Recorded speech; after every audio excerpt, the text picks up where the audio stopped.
Killing a villain is easy, as long as they are not Thanos. But killing a villain with impact? Now, that's the challenge. Because when it's done right, a villain's death isn't just the end of a fight, it's the point of the story. So how do you do it?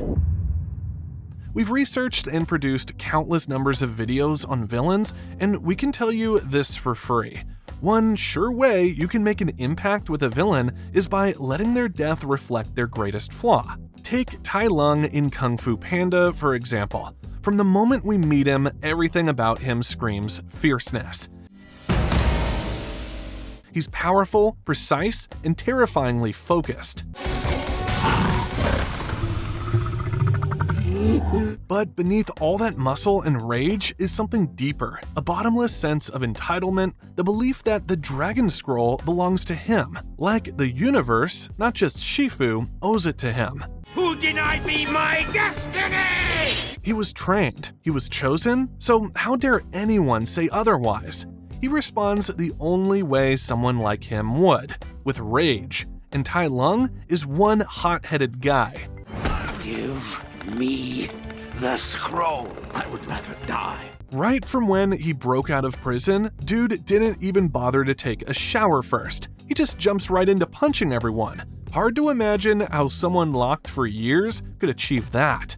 But hey, I guess if you're trying to reclaim what you think the world owes you, strength comes easily. And bro, was Tai Lung an epitome of strength, resilience, and skill? Shifu taught you well. That's why his defeat is so meaningful. He isn't beaten by someone stronger, but by someone who doesn't care about being the strongest. Don't. Po wins because he understands something Tai Lung never did. Peace of mind. Confidence that doesn't come from titles, but from accepting who you are. Po learns to trust himself, even if he doesn't look the part, and that's something Tai Lung just can't do. When Po opens the Dragon Scroll and sees it's blank, that is the film's message. There is no secret ingredient, no shortcut to feeling worthy. But when Tai Lung sees that emptiness, he doesn't understand it because he spent his whole life thinking power comes from external validation. It's nothing! Po finishes him with a move that's only possible because he let go of everything Tai Lung clings to: control, ego, entitlement. Skadoosh. At the end of the day, Tai Lung is defeated by the idea that he is enough and a scroll is not supposed to validate his greatness. But he never got this. Imagine getting beat by a huge belly just because one panda gets a message and you didn't.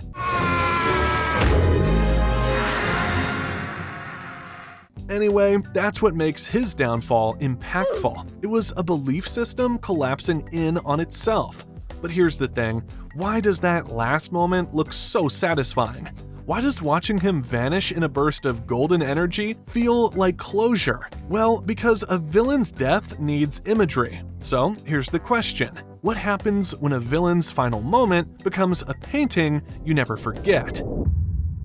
From the beginning of The Hunchback of Notre Dame, Frollo sees himself as righteous. He speaks with the authority of law, faith, and tradition. Bring these gypsy vermin to the Palace of Justice. But underneath all the robes and rules is a man driven by fear, control, and desire. He hides behind religion to justify cruelty. He uses the word justice as a weapon, and he convinces himself that what he's doing is right. Scratch that, divinely right. Holy demon, I'm sending it back to hell where it belongs. So when his death comes, it is symbolic and visually relevant, a perfect conclusion of his character arc. He's standing at the edge of Notre Dame, the symbol of everything he claims to protect: God, order, purity. He raises his sword and calls down judgment, but right at that moment, the gargoyle beneath him breaks away as if the cathedral itself is rejecting him. He stumbles and falls straight into the fire.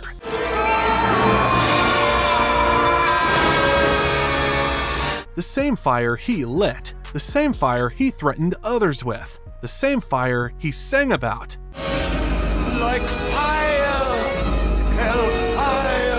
Visually, it couldn't be clearer that he is the villain of his own sermon. His self-righteousness, and the best part, no one explains it to you. There's no monologue, no narration. It all plays out through the image. Fire, stone, darkness. The man who claimed moral superiority is literally swallowed by the flames of his own hypocrisy. That's the power of visual symbolism. Even if you're too young to fully understand what Frollo represents, you feel the meaning in that scene.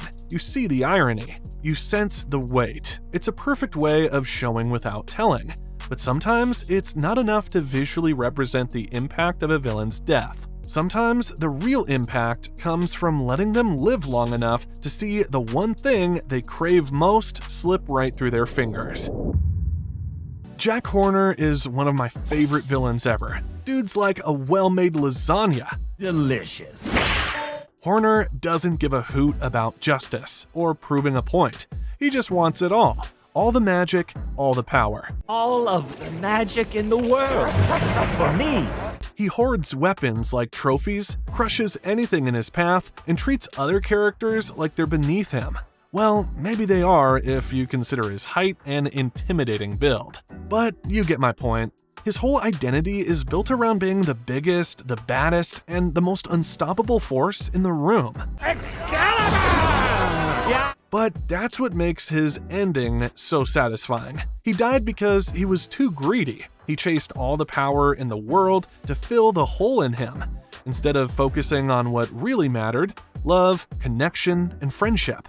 And at the end of the day, what does he get? He dies shouting into the void, begging for attention, for legacy, for control. And he gets nothing. No applause, no closure, just comedy, if you ask me.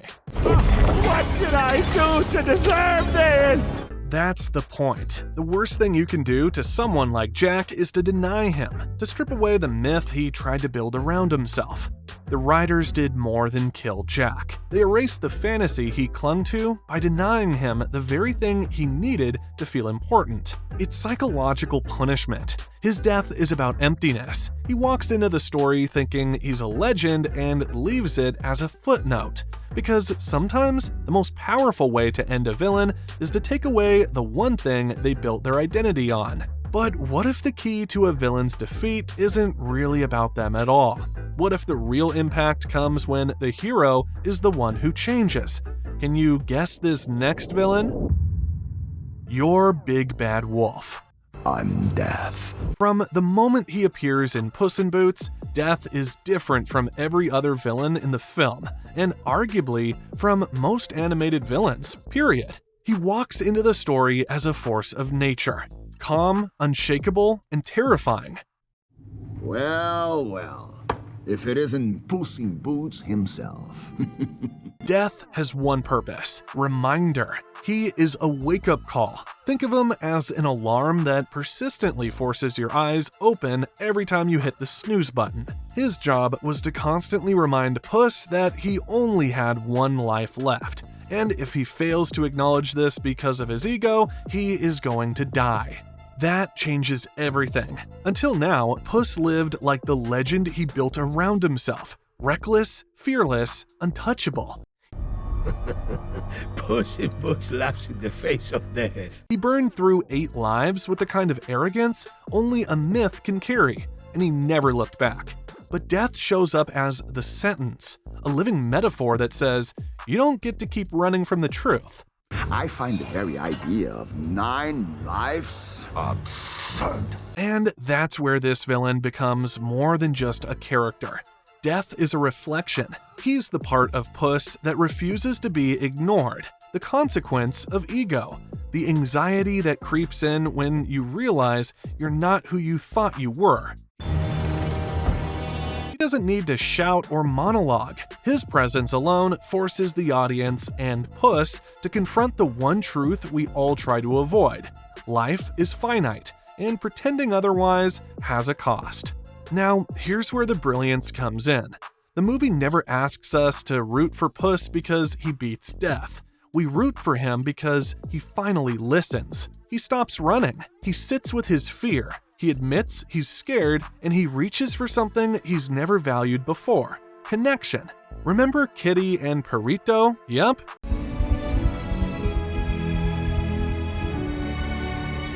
Man, that part still gives me goosebumps, and even Death gets it. No wonder when the final confrontation comes, it's not a one-sided fight as it has always been.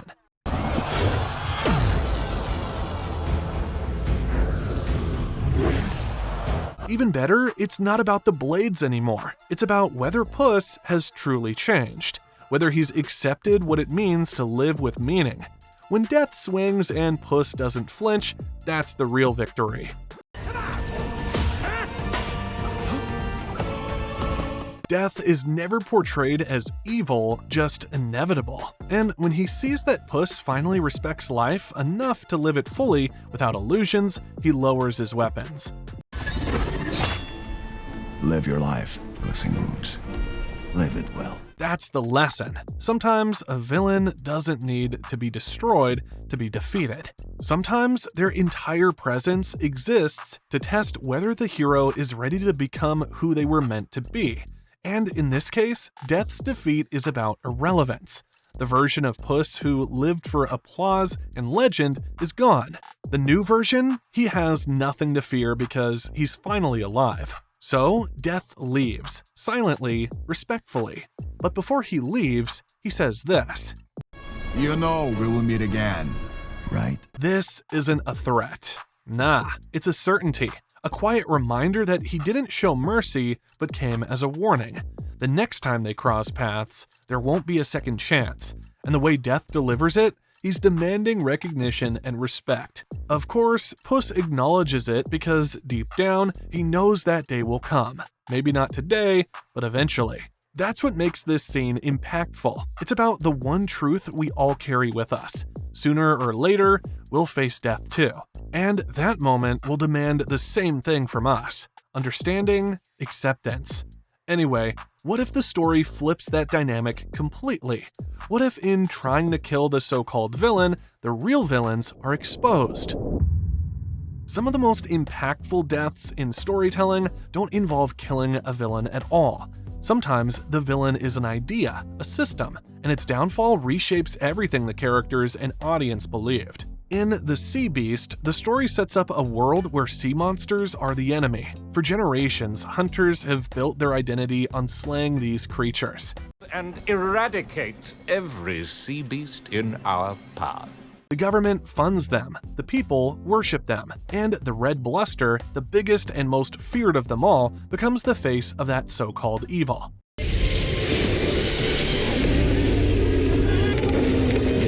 Captain Crow dedicates 30 years of his life chasing this monster, driven by a personal vendetta. He sees the Bluster as a force of chaos that must be conquered to restore honor and order. I strike at thee, devil! But then comes Maisie. Young, curious, and unburdened by tradition, who notices something different. The Bluster isn't mindless or malicious. She's thoughtful, protective, loyal, and only fights when she's provoked. Through moments of trust, rescue, and even playfulness, the Bluster's true nature surfaces. She saves Maisie and Jacob from drowning, even though she kinda eats them first.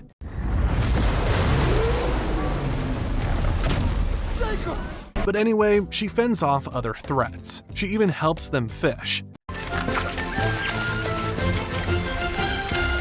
And little by little, the illusion cracks. Not just for the characters, but for us too. We were told to fear her. We assumed she was dangerous. We believed the myth. But the real villain wasn't the Bluster. It was the narrative built around her, the tradition, the propaganda, the lie that was passed down, profitable and unquestioned. And that's what eventually dies. At the climax, Captain Crow nearly executes the Red Bluster in front of a cheering kingdom. But Maisie steps in, not with a weapon, but with the truth. She exposes the story for what it is: a manipulation, a centuries-long invention meant to justify violence and control. Our history is a lie. And just like that, the world changes. The king and queen lose their crown, the people abandon their old beliefs, and the hunters are no longer heroes. But even better, the monster is no longer a monster, and all it took was for someone to look the so-called villain in the eye and see a living creature instead.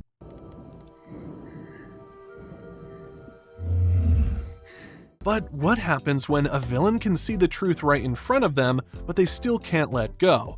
When the tragedy isn't just what they did, but who they refuse to become. Some villains die because the plot demands it.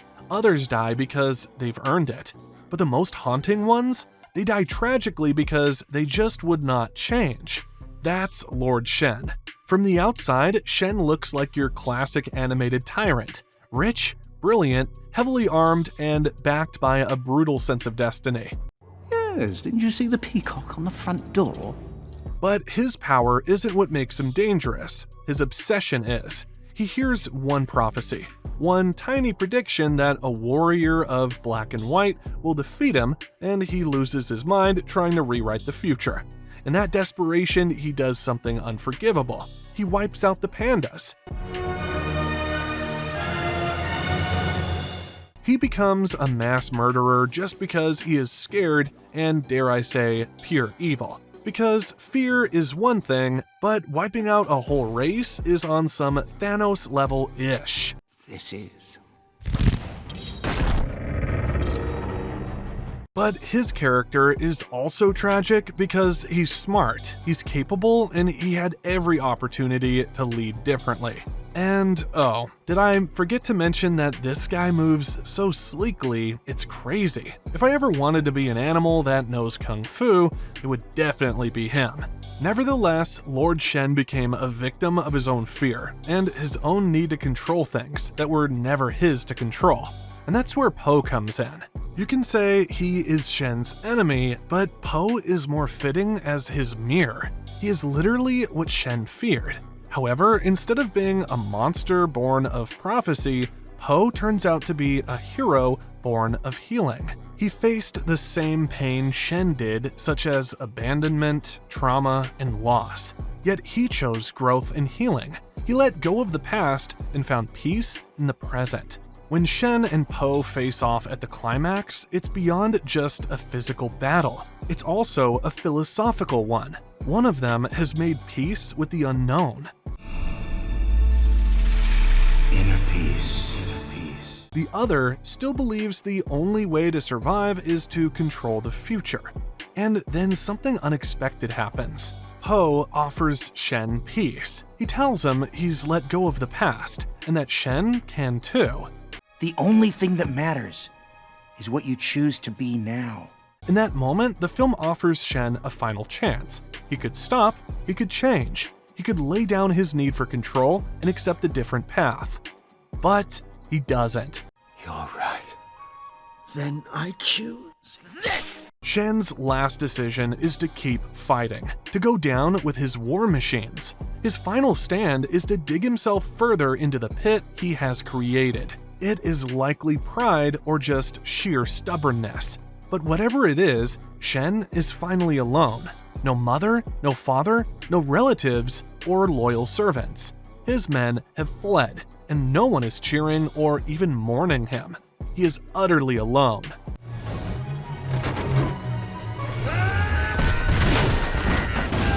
And that's what makes his death powerful, because it could have been avoided. He had a chance, he just didn't take it. We don't forgive Shen, but we feel his ending because there's something deeply human in watching someone destroy themselves to avoid facing what hurt them. Something honest in realizing that no matter how brilliant or powerful someone is, if they can't change, they will fall. Shen's death leaves you with a quiet ache because he could have changed, but didn't. But what happens when a villain goes out the same way they lived? What happens when they die in the same way they've killed? Some villains die tragically, others go out in silence. But Scar's ending is pure storytelling satisfaction, the kind that makes you lean back and go, yep, that's exactly what he deserved. Scar's villainy is about betrayal, overambition, and jealousy. Where good leaders earn leadership through strength or wisdom, Scar lies and manipulates. Simba, I'm only looking out for the well-being of my favorite nephew. He lets his brother fall to his death, Long live the king. then blames a child to cover it up. But the king is dead. And if it weren't for you, he'd still be alive. Scar builds his throne on deceit and cowardice, but what makes his downfall hit so hard is how he loses because it's the exact mirror of everything he did. He used the hyenas to claw his way to power, made them believe they were partners when really they were pawns. He promised them food, loyalty, and equality. Then he let them starve while he ruled in comfort. Scar's entire kingdom is a reflection of that arrogance, a decaying wasteland built on broken trust. Good. Now get out. So, when Simba returns and Scar realizes the tide is turning, what does he do? He tries to pull the same move again. He blames the hyenas, throws them under the bus like they're nothing. And that's when the irony locks into place. The same creatures Scar used to kill Mufasa are the ones who kill him. He weaponized their loyalty and it backfired. My friends. Friends? I thought he said we were the enemy. The betrayal that once gave him power becomes the thing that burns it all down. Literally, the fire is a symbol. Scar's world was built on destruction, and it ends engulfed in it.